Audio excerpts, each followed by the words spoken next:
Buenos días a todos. Empiezo por agradecer la presentación de mis predecesoras, que sin haberlo planeado y sin habernos puesto de acuerdo, me abrieron muy bien el escenario para lo que pienso presentar en este momento.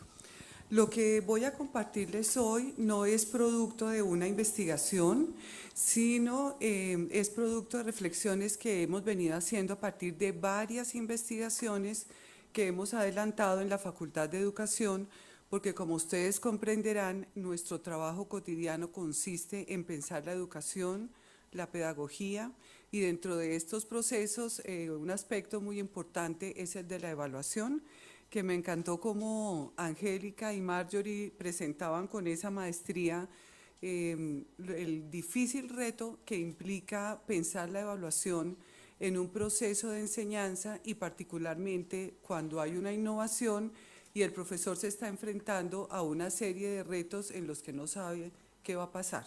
Yo estaba fascinada oyéndolas porque habríamos podido decir tranquilamente que nos habíamos puesto de acuerdo para empezar esta presentación. Me encantó y desde ahí voy a empezar la alusión que hicieron ellas dos a cómo es de importante relacionar al estudiante en el aprendizaje con lo que pasa en la vida real. Como el campo de trabajo de ellas está tan relacionado con algo que afecta tan drásticamente la vida de las personas porque puede o facilitar la vida o puede ocasionar la muerte, trabajan a través de simuladores. Pero vamos a ver cómo es importante acercar a los estudiantes a lo que sucede en la vida real y alejarnos un poco de esos formatos que nos amarran. Pensamos nosotros que una de las dificultades más grandes que existe en este ejercicio de enseñar es tener que estar tan pegados a formatos que, como lo digo yo en términos muy coloquiales, terminan formateando el pensamiento del profesor. Entonces al profesor se le olvida que tiene un otro allá con el que tiene un compromiso ético muy fuerte de formación y se concentra en el diligenciamiento de formatos que lo que hacen es definirle unas rutas predefinidas que no necesariamente conducen a lo que se espera. Entonces vamos a empezar afirmando que nosotros compartimos la posición de David Perkins con respecto al aprendizaje. Él señala que el aprendizaje es producto del pensamiento. Y es muy importante que partamos de este punto porque esto nos retira de aquellas concepciones de las que todos fuimos víctimas, digo yo, en que se consideraba que el aprendizaje era memorizar y que para que alguien aprendiera bastaba con que hubiera alguien al frente para enseñarle. Aquí me gusta retomar un chiste que comparte una profesora de la Universidad de Harvard cuando se refiere al aprendizaje. Entonces ella cuenta que un día se encontraron Pablo y José. Pablo le contó a José que le había enseñado a silbar a su perro. Por supuesto, José quedó maravillado, quedó descrestado con ese aprendizaje que había logrado Pablo en su perro. Un día fue José a la casa de Pablo y por supuesto estaba el perro allí y le dice al perro, perro, silbe. Y el perro nada. Perro, silbe. Nada. Perro, silbe. Por fin el perro ladra. Y le dice José a Pablo, oye, pero tú me dijiste que le habías enseñado a silbar al perro. Y le contesta Pablo, sí, yo te dije que le había enseñado, no que él había aprendido. Es muy importante tomar en cuenta esto porque de una manera muy jocosa esto dimensiona la complejidad de la tarea de enseñar. El ejemplo clarísimo lo acabo de ver en lo que nos expusieron Angélica y Marjorie en términos de toda la creatividad que hay que poner en marcha cuando uno decide ser profesor. El profesor no se reduce a repetir lo que ya ha hecho, sino que permanentemente está en una búsqueda para ver cómo logra que sus estudiantes realmente aprendan y no que pase como con el perrito de Pablo. Eso tenemos que tenerlo en mente esta presentación. Y eso tiene relación con la pregunta que aparece planteada acá. ¿Es suficiente hacer bien las clases para lograr aprendizajes? Pues por más que nos esforcemos en preparar muy bien las clases, tengo que decir que no. Eso no es suficiente. Enseñar no es dar clase. Yo siempre digo a mis estudiantes, como son de la maestría en pedagogía, pues todos son profesores. Estoy viendo aquí algunos muy ilustres, como Alberto, como Jairo. Hay varios egresados aquí de la maestría en pedagogía. Para hacer una clase no hay que esforzarse mucho, digo yo, una sola clase. Yo puedo pensar en este tema de la evaluación, me leo los 3 últimos libros o los artículos más recientes sobre el tema, me paro aquí al frente y le digo con alguna gracia y quedo divinamente. Eso es dar una clase. Enseñar es algo muchísimo más complejo que dar una clase. Incluye dar clase, pero no se agota en ello. Y dentro de ese proceso de enseñanza cobra un lugar importantísimo el proceso de evaluación. Como ya lo mencioné anteriormente con el ejemplo del perrito de Pablo, hay diferencias entre enseñar y aprender. El aprendizaje no es un reflejo de la enseñanza. Y aquí quiero traer una anécdota que me resulta muy útil para mostrar cómo lo que uno enseña no necesariamente es lo que el estudiante está aprendiendo y cómo es de importante saber qué piensa el estudiante a partir de ese proceso que se desencadenó desde el momento en que uno quiso enseñar algo. Y voy a poner un ejemplo muy sencillo, voy a poner un ejemplo de niños de primero de primaria con quienes trabajé durante muchísimo tiempo, lo disfruté mucho y lo volvería a hacer feliz, porque es un ejemplo que nos permite entender a todos, independientemente si enseñamos en medicina o en enfermería o en ingeniería o en donde sea. Estábamos hablando con los niños de cómo se había formado el universo, esto a propósito de desencadenar un proceso de escritura. Entonces llegamos al tema de que cómo se había hecho el universo, entonces empezaron a hablar algunos niños, la gran mayoría decían que el universo lo había hecho Dios, algunos se lo imaginaban con plastilina, otros que lo había hecho con cartón, que no, que con rocas, porque los planetas tenían rocas, etcétera, etcétera. De pronto un niño dice, no, es que no fue así. El universo empezó con la explosión del Big Bang. Por supuesto, pues estos eran niños de 6 años, ¿no? Todos lo miraron así aterrados, ¿y eso qué es? Y bueno, el niño empezó a explicar en sus términos la explosión del Big Bang, no sé qué, y todos quedaron así como asombrados. Después, cuando voy yo a ver lo que escribieron los niños, encuentro que uno escribió, uno de los que había dicho que Dios había hecho el universo con cartón, me acuerdo mucho, y que el cartón se había endurecido con el tiempo y etcétera, etcétera. En su texto escrito había empezado, yo antes creía que el universo lo había hecho Dios con cartón. Ahora sé que el universo empezó con la explosión del Big Bang. Y entonces Dios cogió los pedacitos de la explosión y empezó.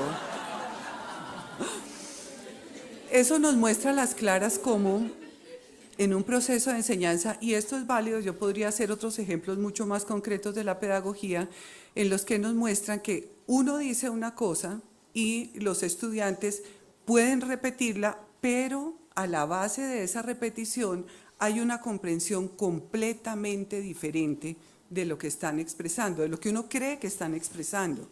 Pasa mucho con, bueno, mentiras, con los adultos también pasa. A veces, cuando uno hace evaluaciones de tipo tradicional en las que simplemente pregunta un concepto, uno puede quedar convencido de que el estudiante aprendió. Recuerdo el caso de un niño también muy pequeño, este era de kinder, transición, a quien la pregunta era ¿por qué se caen las cosas? Que puede ser una pregunta muy poderosa para generar procesos de pensamiento. Entonces todos decían que porque las cosas eran muy pesadas y bueno, explicaciones muy infantiles. Pero un niño escribió, pues como podía escribir en ese momento, que las cosas se caían por la ley de la gravedad. Por supuesto, la profesora quedó absolutamente impresionada porque era un niño que ya sabía mucho. Cuando le preguntó, bueno, y cuéntame qué es la gravedad, y le dice el niño, la gravedad es un humito que sale de las hojas de los árboles. Si ella no se toma el trabajo de preguntar qué significa eso que está diciendo, queda queda convencida que el niño realmente sabe en qué consiste ese concepto, qué es ese concepto. La mala noticia es que eso nos pasa con mucha frecuencia. Nosotros preguntamos ese tipo de conceptos en los que nos hemos esmerado en darles a nuestros estudiantes lo mejor para que lo tengan, y nos quedamos convencidos de que han entendido, y pues en cada una de las disciplinas en que nosotros enseñamos nos pueden pasar situaciones similares a las del Big Bang o a las de la ley de la gravedad. Entonces hay que ir más allá en los procesos de evaluación. Efectivamente, el proceso de aprendizaje no es un reflejo del proceso de enseñanza, como lo acabo de mostrar en esos ejemplos. Resulta que a partir de un acto de enseñanza que se desencadena un proceso en el que media el pensamiento. El pensamiento de los aprendices siempre está presente. Lo que pasa es que usualmente nosotros no nos tomamos el trabajo de ver qué hay dentro de ese pensamiento, entre otras razones porque no es fácil hacerlo.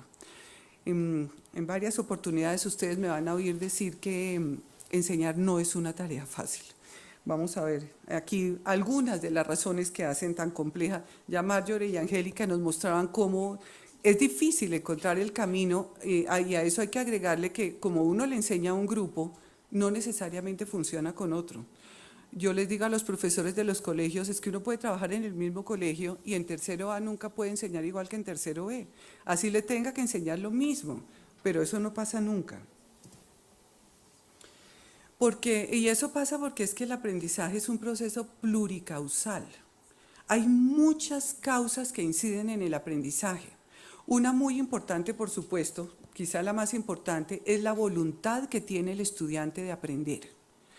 Que en ese sentido uno piensa que en un estudiante universitario hay cierta ganancia con respecto a los estudiantes de los colegios, porque en los colegios todos tienen que aprender lo mismo, al mismo momento, a la misma hora, de la misma forma, mientras que un estudiante universitario por lo menos puede escoger la disciplina en la que se quiere formar, al menos eso. Tiene una motivación de profundizar en algún campo específico. Incide en otros aspectos como toda la historia que trae detrás el estudiante, la historia que trae detrás el profesor, por supuesto, el contexto del que viene, las condiciones particulares cotidianas. Yo siempre menciono esto cuando hablo con los profesores universitarios. Les digo, pues es que lo que uno sueña a esta tierna edad es que sus estudiantes vengan todos con ganas de aprender. Eso no pasa. El aprendizaje de un estudiante universitario puede ser más o menos la tercera prioridad.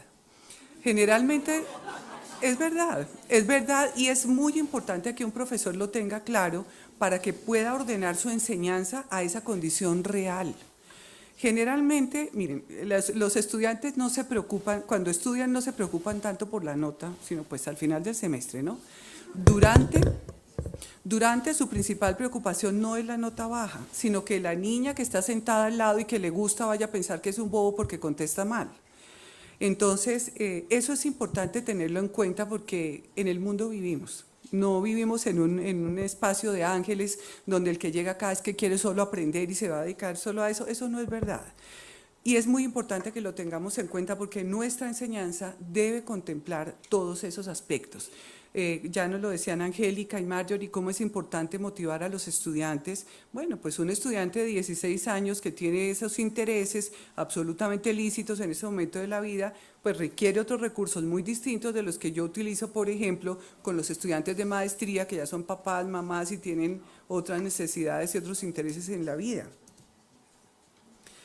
Nos hablaban Angélica y Marjorie de cómo en el momento de planear la clase hay que pensar muchas cosas y nos dijeron cosas muy ciertas, muy importantes, a las que yo quiero agregar estas pequeñas responsabilidades que tenemos nosotros cuando planeamos la clase.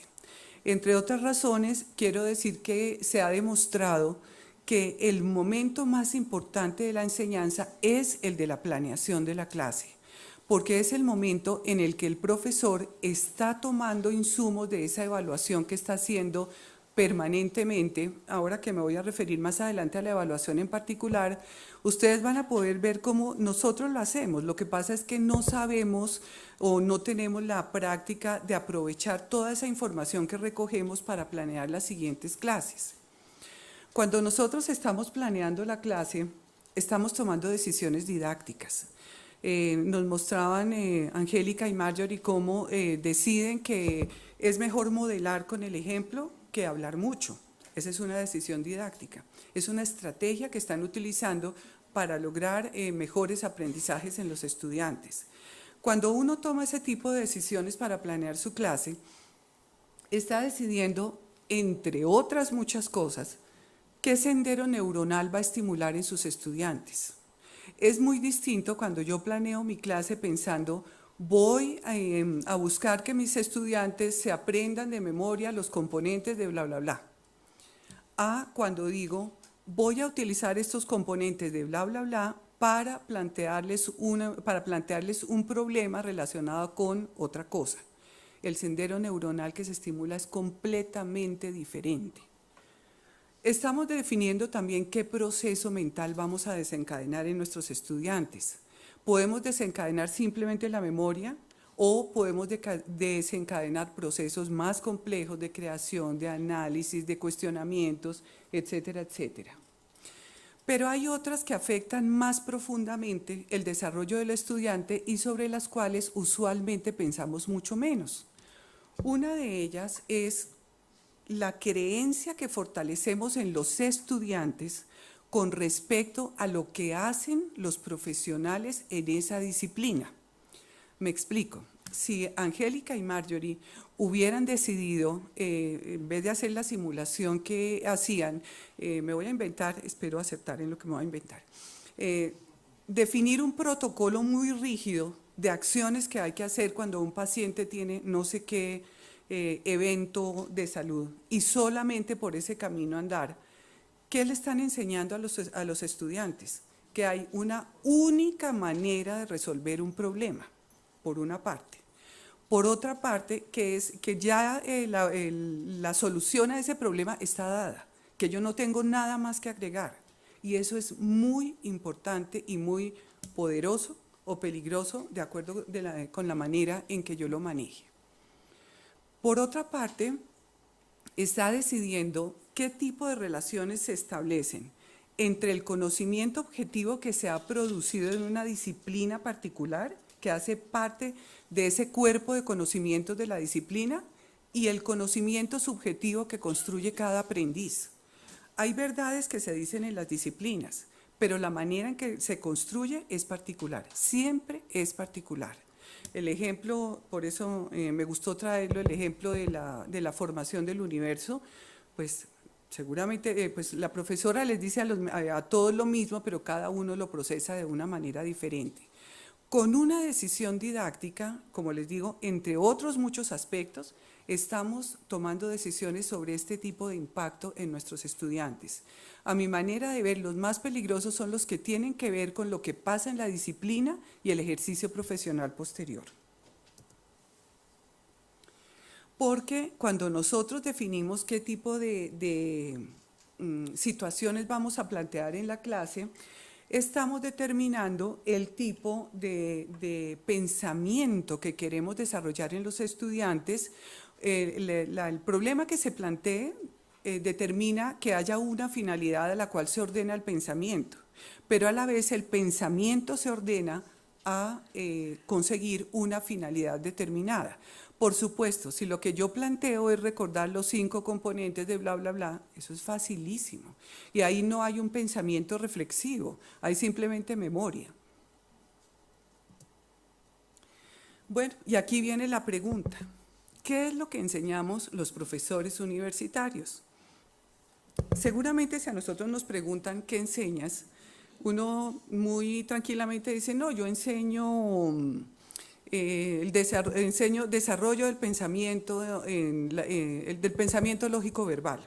Otro dirá, yo enseño, bueno, no tengo ni idea qué otra cosa, ¿Cómo escribir textos argumentativos? Resulta que lo que nosotros enseñamos no es eso. Nosotros enseñamos a pensar como piensan los expertos en una disciplina. Nosotros favorecemos el ingreso de esa comunidad de novatos que son nuestros estudiantes universitarios a esa comunidad disciplinar. Por eso es tan importante enseñarles a pensar como piensan los expertos. Por eso es tan acertado el comentario que hicieron Angélica y Marjorie con respecto a que es mejor modelar. Una persona experta modela de una manera adecuada. Cuando yo estoy enseñando cómo desarrollar el pensamiento de los estudiantes, el pensamiento lógico verbal, yo no estoy enseñando conceptos, yo no estoy enseñando principios. Estoy ayudándolos a entrar a una comunidad disciplinar que nos llamamos profesores, que tenemos como una de nuestras misiones en el mundo, desarrollar el pensamiento de nuestros estudiantes. Por supuesto, también podemos no hacerlo y tristemente pasa muchas veces, ¿no? Que cuando uno entra, pasa mucho en los colegios, cuando uno entra a la universidad y le hacen una pregunta, algo que cuestiona una disciplina, no tiene ni idea cómo se hace eso, porque lo que hizo a lo largo de toda la vida escolar fue repetir. Y pues no es sino mirar un texto de esos de primaria, de bachillerato, lo que llaman comprensión de lectura. Otra vez vuelvo a poner un ejemplo muy básico, porque yo creo que todos pasamos por ahí. La lección de Cristóbal Colón, eso era como tercero de primaria. Cristóbal Colón nació en Génova, Italia. ¿Cómo era?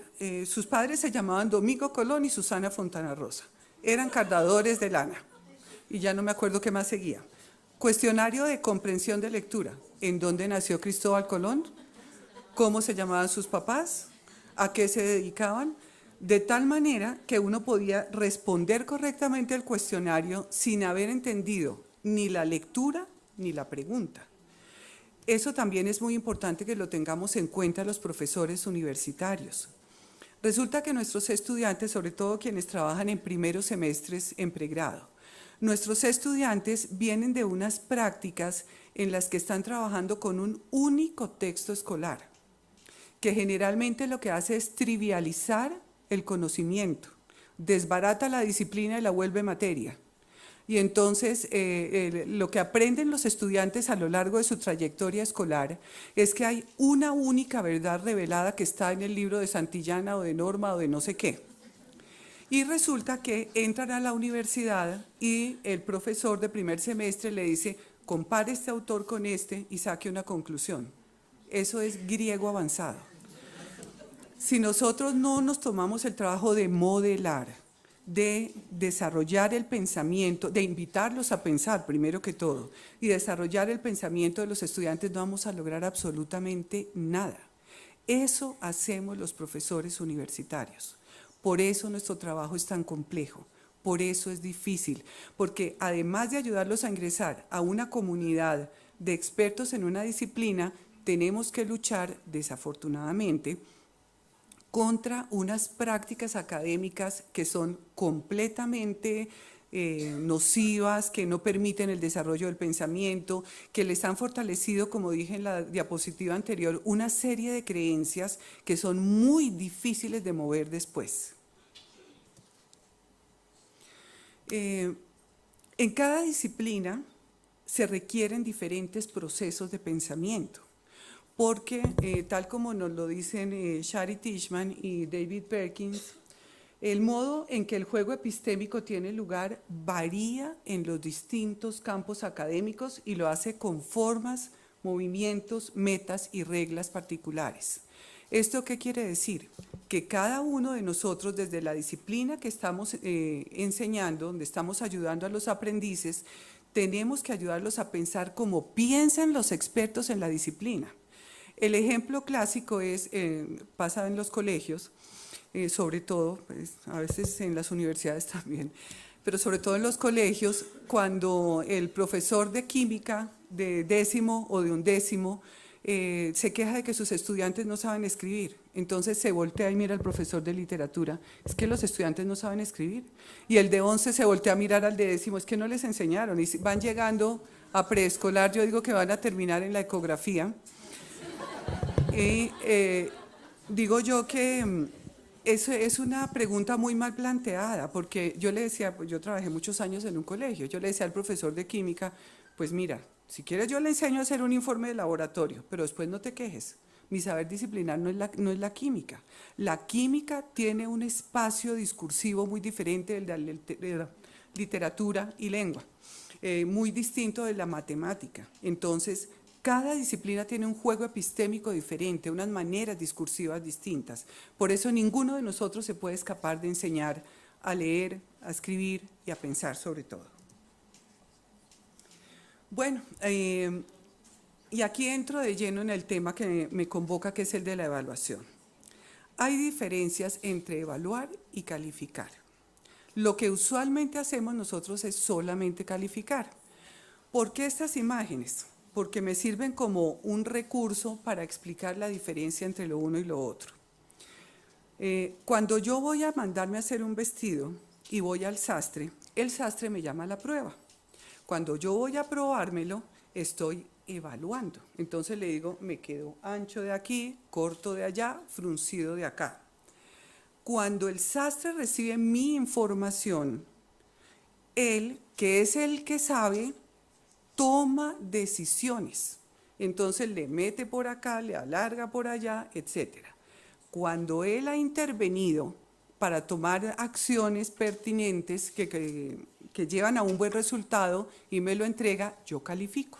¿Cómo califico? Digo, bonito, feo, moderno, chic, elegante, lo que sea. Hay diferencias entre evaluar y calificar. Cuando yo voy a evaluar el vestido de prueba y le digo al sastre, me quedó ancho de aquí, yo no esperaría que el sastre me diga, señora, engorde. Sin embargo, eso hacemos nosotros con nuestros estudiantes.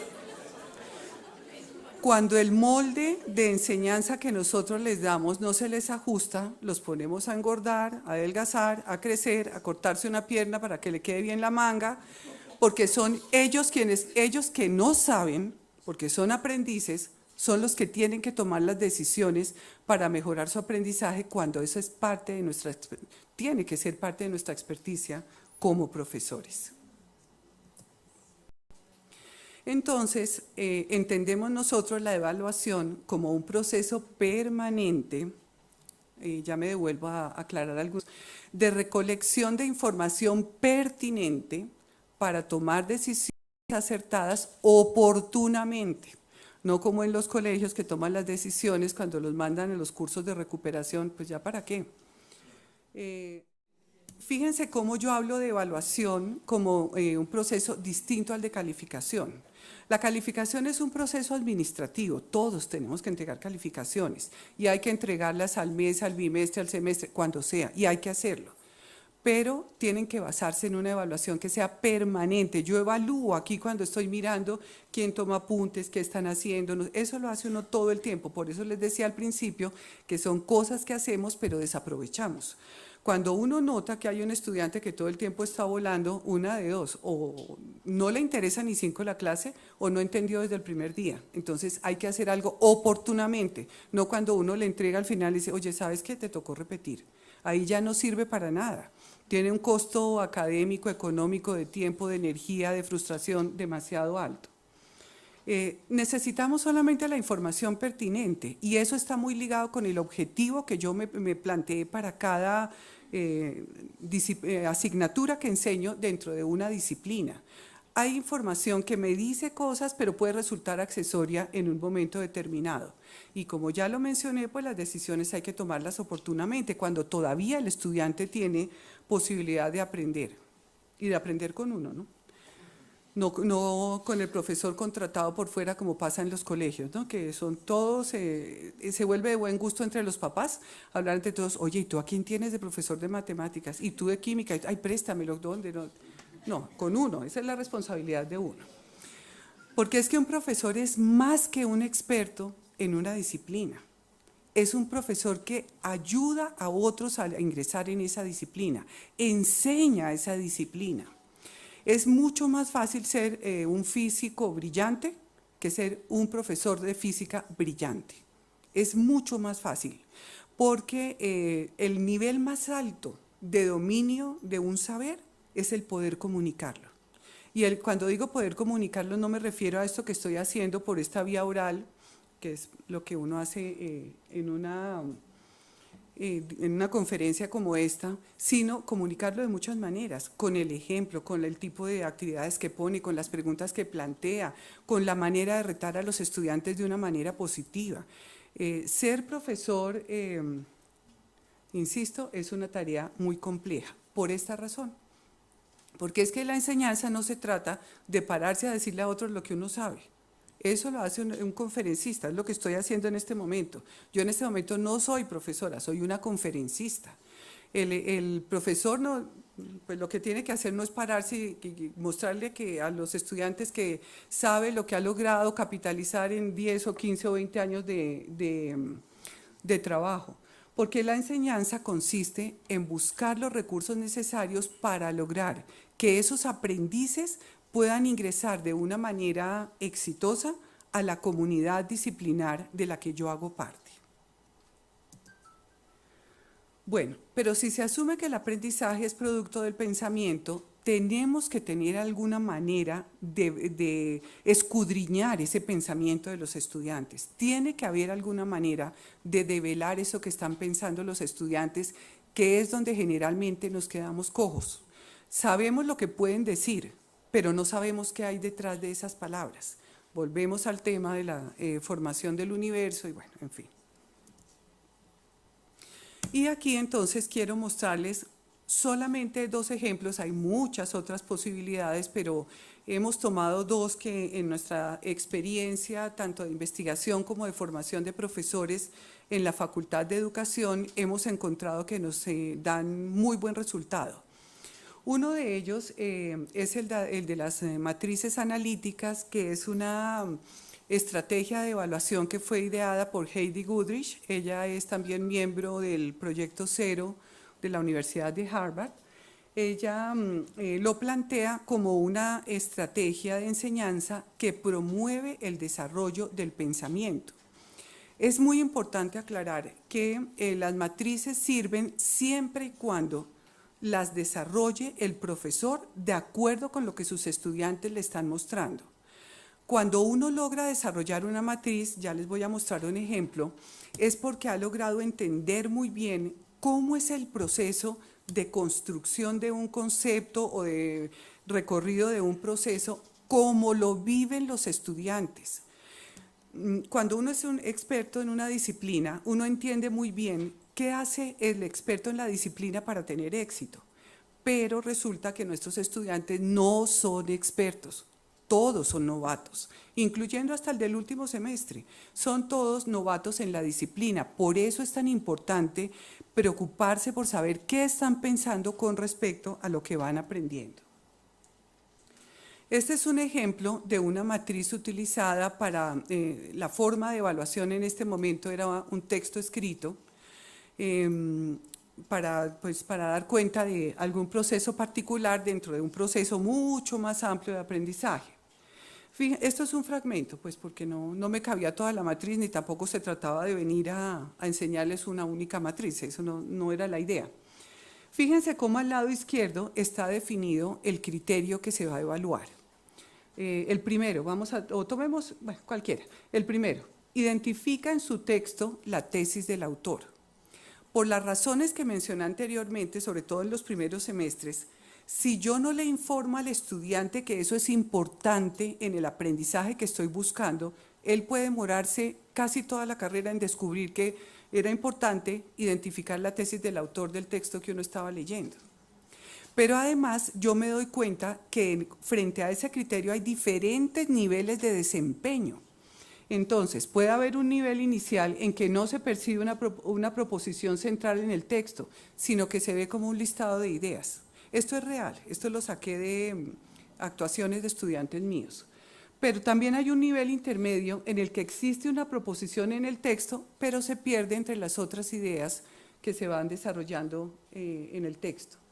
Y en un nivel avanzado uno encuentra que se percibe claramente cuál es la proposición central y cuáles son las ideas de apoyo. ¿Para qué le sirve a uno esto?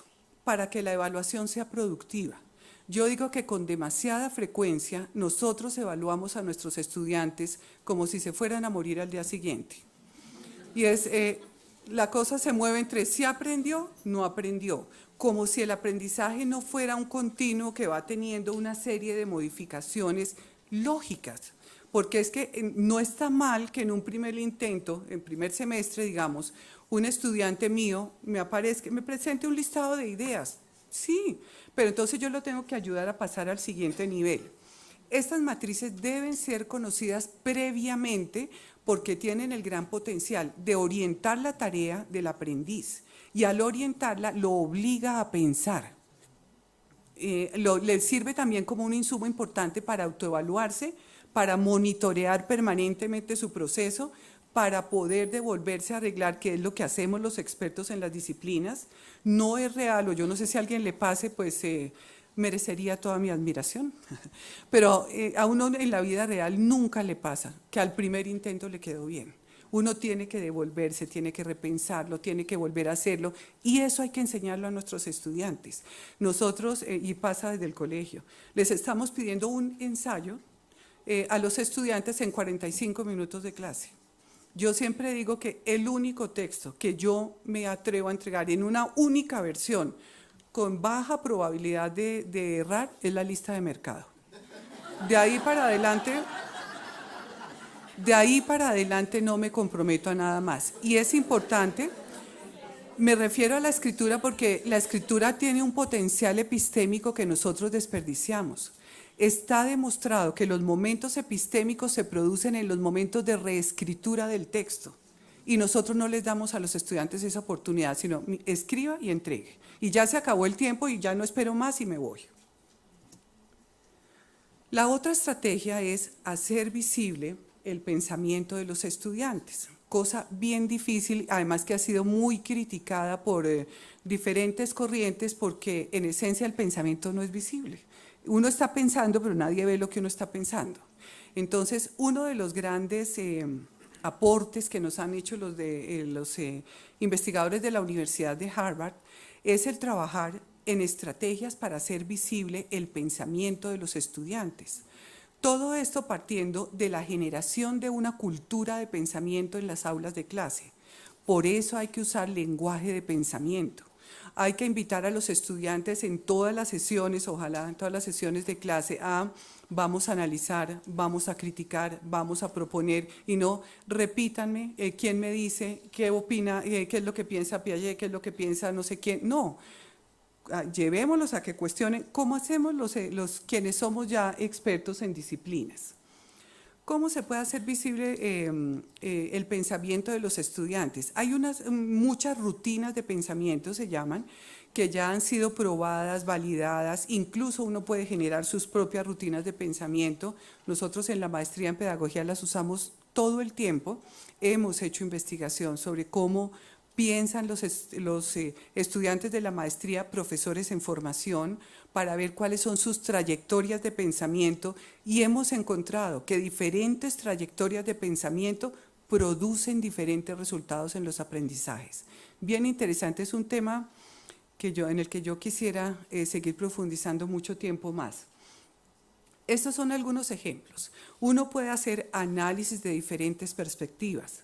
Puede también pedirle a un estudiante que haga una analogía entre este proceso y algo que se le ocurra. Probablemente, mientras más cercana sea la analogía a la vida real, más le permite a uno conocer qué tan adecuadamente está pensando el estudiante con respecto a lo que uno quiere que aprenda. Se les debe pedir, no se le puede, se les debe pedir razonamiento con evidencias. No, es que yo pienso que, muéstrame las evidencias. ¿Por qué piensas eso? ¿De dónde sacas eso? Que este autor dice esta cosa, pero además yo en la práctica encontré la otra. Cuando yo intenté hacerlo de esta manera me fue mejor, tal persona me dio un ejemplo, etcétera, etcétera, etcétera.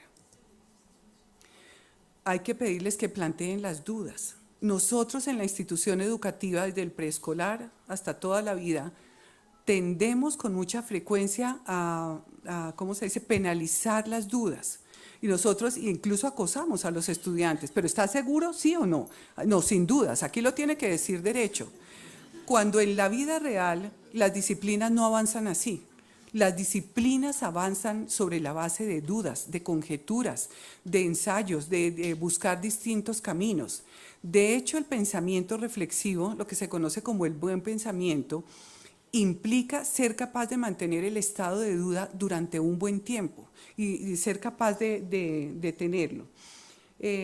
Formulación de conjeturas, puede que no sea la respuesta correcta, pero me arriesgo. Eso hace un investigador. Una hipótesis es una conjetura pues, más sustentada, pero en el fondo es una conjetura. Invitarlos a que planteen nuevas preguntas. A mí se me ocurrió plantear esto, pero ¿qué otras preguntas se les ocurren a ustedes? Estoy terminando y quiero terminar diciendo que los procesos de enseñanza y de aprendizaje deberían ser agradables, pero no como nos lo han hecho creer. Resulta que a nosotros nos han dicho que el aprendizaje debe ser lúdico, entonces cantamos, bailamos, ponemos colorcitos, ponemos musiquita, de eso no se trata. Bueno, habrá momentos en que eso resulte útil, dependiendo del objetivo que yo tenga, obviamente. ¿Por qué debería ser agradable el pensamiento? El aprendizaje. Porque el aprendizaje está muy ligado a las emociones. De hecho, como nos decían Angélica y Marjorie, el aprendizaje es emocional. Nosotros tomamos decisiones sobre lo que queremos aprender con el sistema límbico. Cuando nosotros nos sentimos motivados por aprender algo, tenemos una serie de emociones muy positivas. ¿Y qué es una emoción? Una emoción es una energía en movimiento adentro de mi cuerpo que me produce cosas físicas. A nosotros a veces se nos olvida que nuestros estudiantes tienen cuerpo, que sienten. Los vemos como cerebritos con patas y ellos sienten. Entonces, el aprendizaje, repito, entendemos el aprendizaje como el producto del pensamiento, parte de un estado de duda que genera ciertas emociones. La duda genera temor, inseguridad, una serie de emociones que pueden ser muy retadoras, pero pueden ser también en un momento dado apabullantes si la duda es tan grande que yo me hundo y veo que no puedo salir de ella. Cuando yo estoy razonando con evidencias, tengo otro sentimiento completamente diferente. Tengo un sentimiento como de más ánimo, de ganas, me siento por buen camino, me siento motivada. Y cuando logro llegar a plantear una hipótesis y mucho más si la resuelvo, tengo una emoción completamente diferente. Lo logré, lo logré. A eso me refiero cuando digo que el aprendizaje debería ser agradable. Normalmente, hagan el ejercicio ustedes con cualquier estudiante, ojalá de los primeros semestres, qué están sintiendo mientras aprenden, y yo casi les podría asegurar que les sale una gráfica como la que no quería Angélica que saliera en sus estudiantes, plana, completamente plana, ni tristeza, ni alegría, ni nada, sino, no, pues aquí estoy. Pero entonces, para evaluar los aprendizajes, nosotros necesitamos modificar nuestra unidad de análisis y hacer que trascienda la mirada exclusiva sobre lo que puede recordar un estudiante. Si nosotros aceptamos que el aprendizaje implica el pensamiento, nuestra unidad de análisis no puede seguir siendo el estudiante. Es que el estudiante no estudia. Eso es verdad, eso ya lo sabemos. Por eso tenemos que generar estrategias para lograr que sí aprendan. Que el estudiante es más interesado en venir a conseguir novia, también lo sabemos. Que el estudiante está pendiente de la pinta, también lo sabemos, eso no es nada nuevo. Entonces, tenemos que modificar nuestra unidad de análisis. Porque la unidad de análisis es un recorte de un problema intentando comprenderlo para intervenir sobre él. Si mi unidad de análisis es el estudiante, me voy a morir y no logro que cambie, porque a los 16 o 17 años todos son iguales, a todos les interesa lo mismo y pues menos mal que pasan esa etapa, ese momento de la vida a los 16 años y no a los 40. Entonces, esa unidad de análisis condensa, pero es verdad, ustedes se ríen, pero yo estoy hablando muy en serio. No, en serio, miren que uno en eso casi nunca piensa, pero es la vida real. La unidad de análisis condensa en cierta forma las variables que suponemos inciden sobre él o con mayor fuerza los componentes que creemos que forman parte del problema. Entonces, termino haciéndoles esta invitación. Queda abierta la invitación a incluir en esta unidad de análisis el pensamiento de los estudiantes y las estrategias que utilizamos para ayudarlo a convertirse de una manera exitosa en miembro de una comunidad disciplinar particular. Muchas gracias.